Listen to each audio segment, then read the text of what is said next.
कांग्रेस कह रही है कि बीजेपी धर्म में और जाति में बंटवारा कराना चाहती है। भारत तेरे टुकड़े होंगे इंशाअल्लाह कहने वालों का भी साथ मिल जाए तो भी गुरेज नहीं। कि बीजेपी शायद मुस्लिमों को बढ़ावा नहीं देना चाहती और इसीलिए बीजेपी की लिस्ट में एक भी मुस्लिम कैंडिडेट नहीं है, जबकि मुस्लिमों के लिए जो किया है मैं कांग्रेस से पूछना चाहता हूं और इस इंडिया गठबंधन से भी कि डॉक्टर एपीजे अब्दुल कलाम से बड़ा साइंसदान। सर, आप महिलाओं के मुद्दे को लेकर हमेशा मुखर रहते हैं, आवाज भी उठाते रहते हैं और बार बार कांग्रेस को इस बात पर घेरा जा रहा है कि उनके जो ओछी और छिछली मानसिकता है उसका प्रतीक है और उससे अधिक पीड़ादायक यह बात है।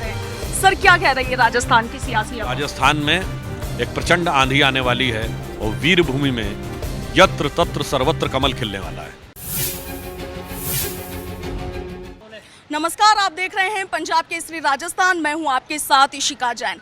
राजस्थान में विधानसभा चुनावों की रणभेरी बज चुकी है, सियासी जाजम भी बिछाई जा चुकी है और कांग्रेस और बीजेपी के केंद्रीय नेतृत्व से लगातार नेता राजस्थान के दौरे पर है। आज हमारे साथ बीजेपी से राज्यसभा सांसद और राष्ट्रीय प्रवक्ता सुधांशु त्रिवेदी जुड़े हैं।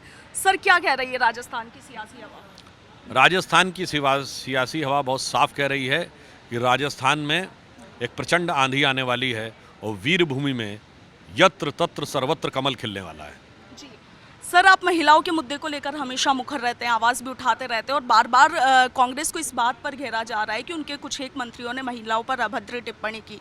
हाल ही में नीतीश कुमार का बयान भी सामने आया, उस पर क्या कहेंगे? कुछ एक मंत्रियों ने नहीं, यहाँ के वरिष्ठतम मंत्रियों में से एक राजस्थान के, उन्होंने ये बोला था बलात्कार के आंकड़ों में राजस्थान के सबसे आगे होने पर कितनी दुखद और कुटिल हंसी लग रही थी वो, जब उन्होंने कहा ये इसलिए होता है कि मर्दों वाला प्रदेश।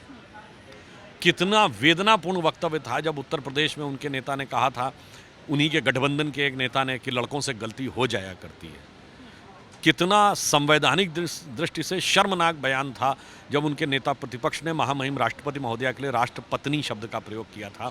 और आज जो कुछ नीतीश कुमार जी ने बोला है वो इस इंडिया गठबंधन के सूत्रधार हैं, वो इसके कर्ता धर्ता हैं और उनका ये बयान विधानसभा में भी विधान परिषद में भी है। तो ये सदन के पटल पर दिए गए भारत के संवैधानिक इतिहास के सबसे अशोभनीय, सबसे अभद्र बयानों में से एक है। इसलिए मैं मानता हूँ ये एक अक्षम्य अपराध है और ये इस पूरे गठबंधन की महिलाओं को लेकर जो मानसिकता है, जो ओछी और छिछली मानसिकता है, उसका प्रतीक है और उससे अधिक पीड़ादायक यह बात है कि हम राजस्थान की धरती से खड़े होकर कहना चाहते हैं, जहाँ प्राचीन काल से आज तक स्त्रियों के मान सम्मान स्वाभिमान के लिए बलिदान और आत्मोत्सर्ग करने का इतिहास है, उस धरती से प्रश्न पूछना चाहता हूँ कि सोनिया जी, प्रियंका जी ने इस मुद्दे के ऊपर मुंह में दही क्यों जमा रखा है? सुधांशु जी, आपने अभी हाल ही में हिंदुत्व का मुद्दा उठाया। अगर राजस्थान के विधानसभा चुनावों की रणनीति पर नजर डालें तो रामवाद, ये जो शब्द है ये बड़ा प्रचलित हो रहा है। कांग्रेस कह रही है कि बीजेपी धर्म में और जाति में बंटवारा कराना चाहती है, लड़वाना चाहती है और बीजेपी कह रही है कि कांग्रेस लोगों को धर्मों में बांटने का काम कर रही है। आप क्या? देखिए, हमारे लिए राम का मुद्दा न चुनावी मुद्दा है, न राजनीतिक मुद्दा है। हमारे लिए भारत की अस्मिता संस्कृति का मुद्दा है। भाजपा धर्म और जाति में किसी से भेदभाव नहीं करना चाहती है। वो लोग बड़े ही योजनाबद्ध तरीके से काम करते हैं। वो एक समुदाय, एक मजहब विशेष को तो इतना यूनाइट रखना चाहते हैं कि पूरे भारत में यूनाइट ना रहे, वो फिलिस्तीन और हमास तक जुड़ा रहे, और दूसरे धर्म को इतना तोड़ के रखना चाहते हैं कि वो उत्तर और दक्षिण में भी लड़ता रहे, तमिल और हिंदी में भी लड़ता रहे और अगड़े और पिछड़े में लड़ता रहे। तो उनकी रणनीति बहुत साफ है कि इस देश में जो एक व्यापक एकता दिख रही है, इसको टुकड़े टुकड़े में कर कर किसी कुछ टुकड़ों का राज करने का मौका मिल जाए तो वो पर्याप्त है। और उसके लिए भारत तेरे टुकड़े होंगे इंशाअल्लाह कहने वालों का भी साथ मिल जाए तो भी गुरेज नहीं है।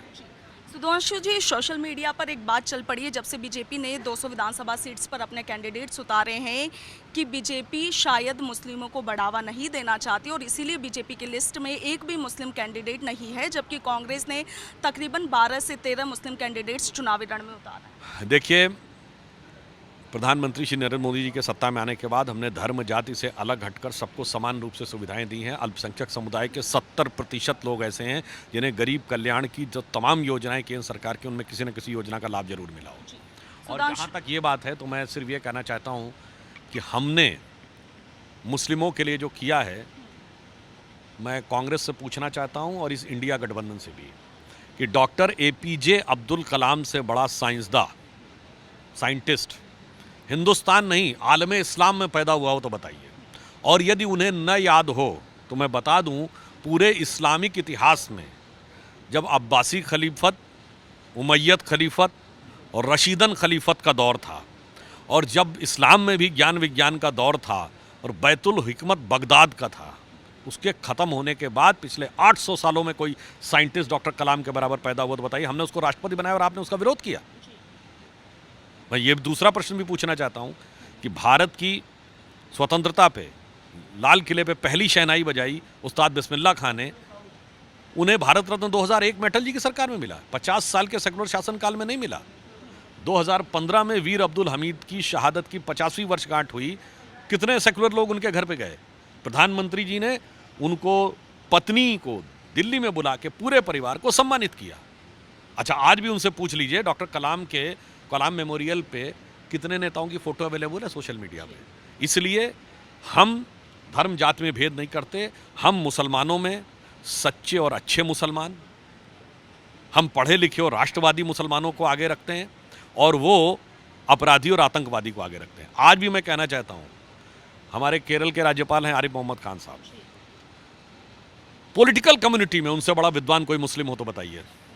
मैं धार्मिक नेताओं की बात नहीं कर रहा हूँ, आलिम फाजिल उलेमाओं की बात नहीं कह रहा हूँ, नेताओं में कोई हो जो धार्मिक विषयों में मुझसे ज़्यादा। इसीलिए मैंने कहा, जो आलिम है, जो फाजिल है, इल्म की उनके लिए कोई वक़्त नहीं है, उनके लिए जुल्म की वक़्त है।